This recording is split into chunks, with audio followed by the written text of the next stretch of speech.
Apeirophobia is a game that took the internet by storm. Developed in Roblox by Polaroid Studios, the game takes on a refreshing look at the internet myth of the back rooms, where an individual is no clip out of reality and into the back rooms, which is a scary concept as it takes on the trope of whether you truly are alone or not. Of course, you are not alone, as there are various different kinds of entities present that haunt you throughout the game, and maybe even kill you. My name is Rex0998, and today I will be talking about or explaining most of these entities that have appeared till the release of Chapter 2. So sit back, relax, and enjoy this video. The first entity we'll be talking about is the Phantom Smiler, who is the only 2D entity with a stick figure and a giant head. Bro looks like he's badly drawn in MS Paint, but it's usually the badly drawn ones that creeps us out the most. It has a distinctive appearance with an illuminated Jeff the Killer smile and white eyes, and it just basically jump scares you.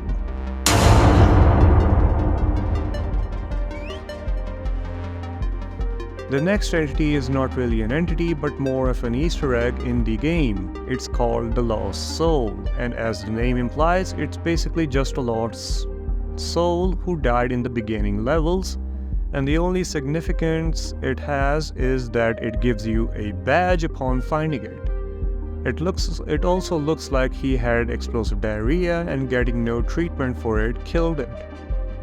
The next two entities go side by side, and they are the Cameraman and the Howler, two brothers working together to hunt us down. Both are based on Kane Pixel's bacteria life forms and look like siren heads. They even scream like it too.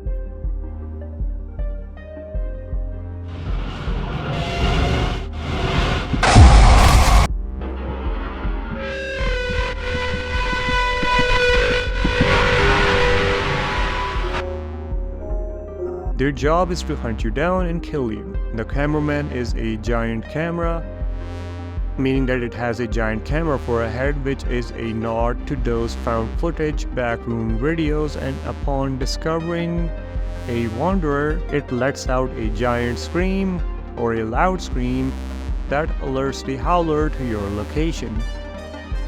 The next entity is the Starfish, which is a giant starfish with a chunky body. It resides in the pool rooms and comes to hunt you down whenever you step in the body of water. It also feels like it is a mutated version of Staryu, Misty's Pokemon. The next two entities again go side by side, and they are the Skinwalker and the Skin Stealer, which are both based on the Native American legend of the Skinwalker, which is a type of witch who has the ability to turn into an animal. But here these entities are able to kill you and disguise themselves into their victims. If you want more background on the Native American legend, go read Wikipedia, as I already wrote a script for this video before and it was over an hour long and it was very boring, so I'm not going to mention those things here. Moving on, we have the partygoers, the cool entities of Apeirophobia. They all sit at the cool kids table, and all the other entities wish they were them.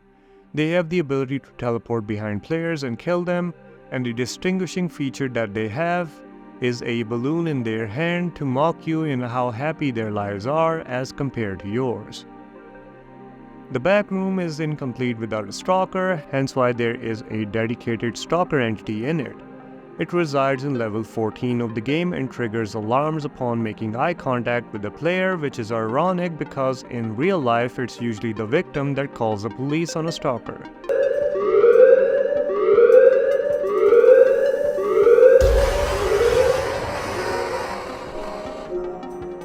In order to get past this entity, players must deactivate alarms to avoid deadly jump scares. Then comes the ocean world of level 15 with a giant Ultraman-like entity called a Camloha, which slowly pursues the player's boat and will sink them if it catches on. It appears as a colossal, murky entity with deformed eyes, possibly having inspired by Attack on Titan, Eren Yeager's freedom and genocidal convictions. Of course, that is not the case, as it was actually inspired by level 400 in the Backrooms fandom, as well as Japanese yokai, which you can read about in Wikipedia. Next comes the final boss of Chapter 1 called the Deformed Howler, which is similar to the standard version but more damaged, like possibly having been fused with its brother's entity, the Cameraman, hence why it is alone throughout the level.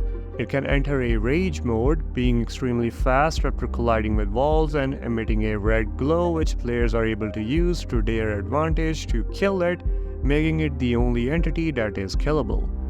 After this, we have the Clam entity, which is another Easter egg, but that awards you a badge, so it is not that important.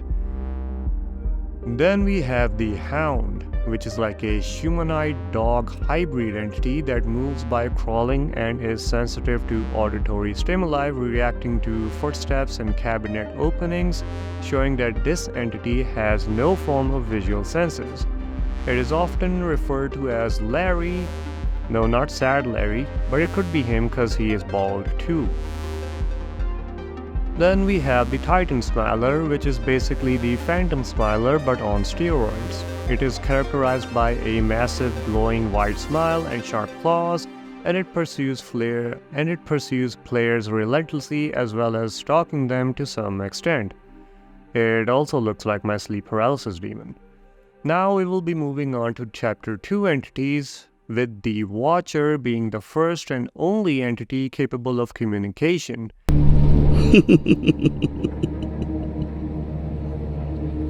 I've been looking for you, you know.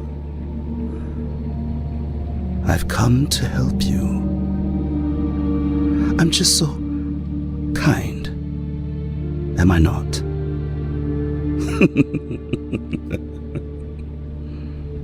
Well, the tasks here can be a little tricky, but fear not, because I am here.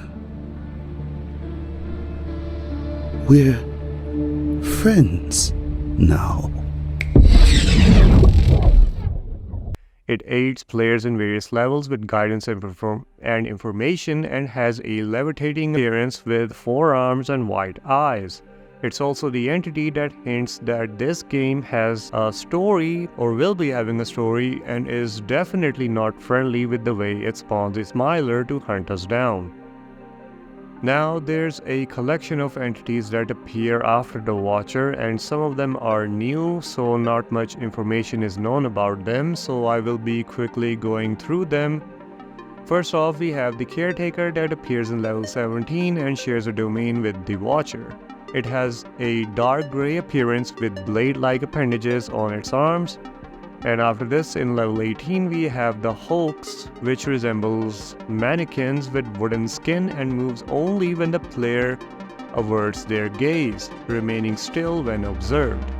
Then we have the Keeper, which is a tall, spindly figure with 3 elongated legs and a long neck with distinctive hollow eyes. It pursues players relentlessly and with an affinity for players' flashlights. Then we have the Phaser, which is a replacement for the Phantom Smiler and appears in the hospital level along with the Cruelest, both of which are humanoid entities that players must avoid to survive. And then finally we have the Memory Worm, which appears in the concluding scene of level 23, appearing as a colossal crimson slimy creature resembling the final boss of Resident Evil 2. Its name is due to its visual resemblance to other backroom entities we encountered in the game, so it is basically a result of our worst fears coming alive. As of yet, these are all of the entities appearing in both chapters of Apeirophobia. I would really like to know your theories on what some of these entities are, so feel free to comment. I will see you guys in the next video. Goodbye.